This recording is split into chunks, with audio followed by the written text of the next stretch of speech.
James chapter 4, verse 6. What does it say there?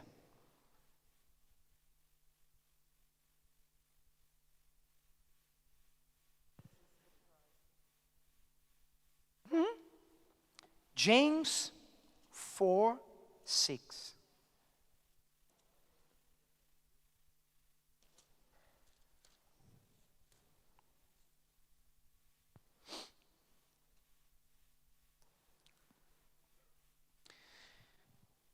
But he gives more grace. Therefore he says, what? God resists the proud, but gives grace to the humble. Now, imagine what that means. God, listen to me please, pay attention. Pay attention. God, who believes in us, who believed in David, who believed in many people, who believed in those who are rejected by this world, despised by this world.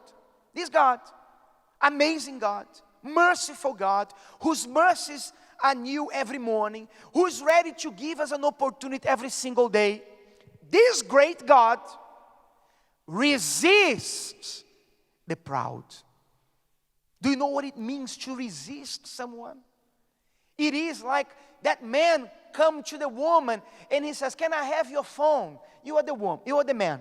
Hi, can I have your No, get out of here. No, you are disgusting. Get out of here. I don't like people like you. Get out of here.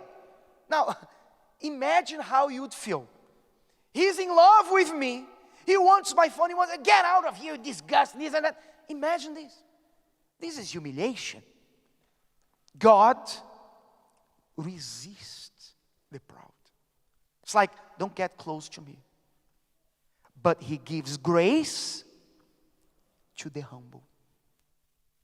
If there is one thing that can kill you, can take your soul away, is your pride.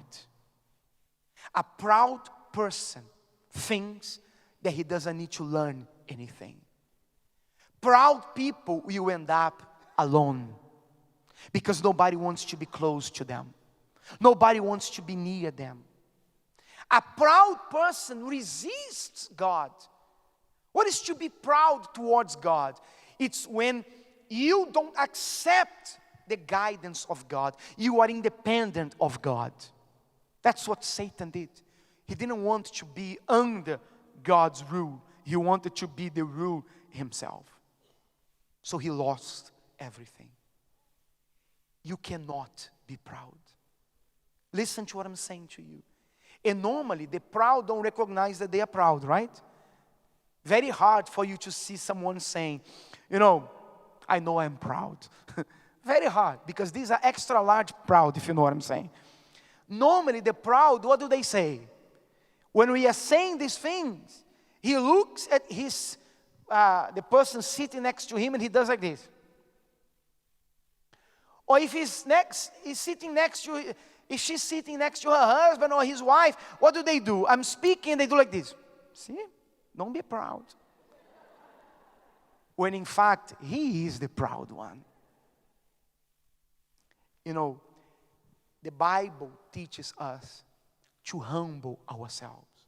For example, some of you may be here struggling with your life. Maybe your life is upside down. You don't look like believing this way, but you are struggling. But when we say to you, if you need to speak to us, talk to a pastor, come here, sit down, you are too proud to open up. You are too proud to listen to someone who cannot speak English very well. Maybe you are here now, you are listening to me, your life is upside down. But you are looking at your friends like this, when is he going to finish? Because I cannot take it anymore, his broken English. You are too proud to listen. You are too proud to seek help. People who are proud, they don't go to doctors. They wait until the last minute, and when they go, what happens? It's too late. Because they don't want to go there. It's like men who don't want to do the the prostate test, right?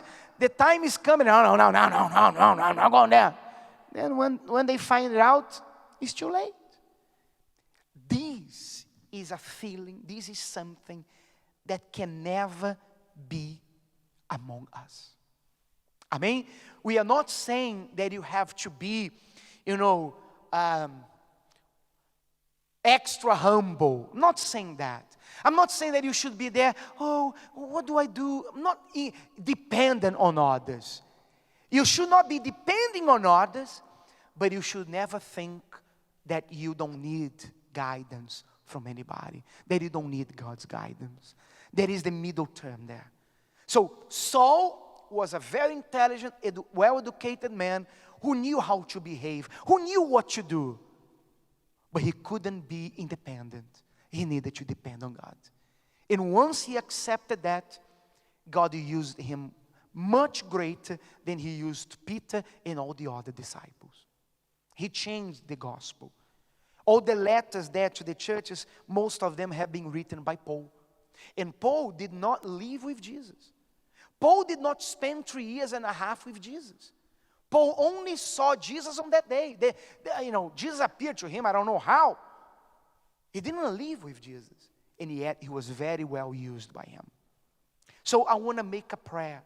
We are going to determine the baptism with the Holy Spirit, that he will come upon you like he came upon David. But he cannot come to the proud. Who here honestly, I know it's one of the hardest things to do, but who here recognize and you say, Bishop, I have to humble myself now because I recognize that sometimes I'm very proud, very, very proud. I don't like to listen. I don't like to do things as I'm told. I am a very proud person. And I want, if I needed to be blind, I want to. If I need God to make me blind so that he can use me, I'm fine. What I cannot do is to live like this anymore. Who here recognizes that there is a hint of pride still there? I mean, you're going to come here forward and we are going to seek God's help. You will humble yourself, not to me. You will humble yourself to whom? To God. He said once, if my people who are called by my name will what? Will humble themselves and seek my face and turn from their wicked ways. So, if my people who are called by my name, Christians, will humble themselves, first of all, what else? Turn from their wicked ways, seek my face, then I will hear from heaven, I will forgive their sins, and I will heal their land. So, I will hear their prayer, because he doesn't hear the prayer of the proud. I will forgive them for everything they did, including their pride, and I will heal their land. Which means I will help them. So he's saying, I cannot force the proud to humble himself. But if he does, I will hear their prayer. Amen? So if you want to be part of this prayer, if you recognize that there is still a bit of it there, and you want this to be broken, you want to become a new person, then you're going to come here. We are not going to take long, but you are not going to worry about anything else. You're going to worry about pleasing God. And you're not going to, I don't believe that you're going to come here proud, and then you turn, I'm humble now. It doesn't work like that. But the change has to start. You're going to become a different person. Amen?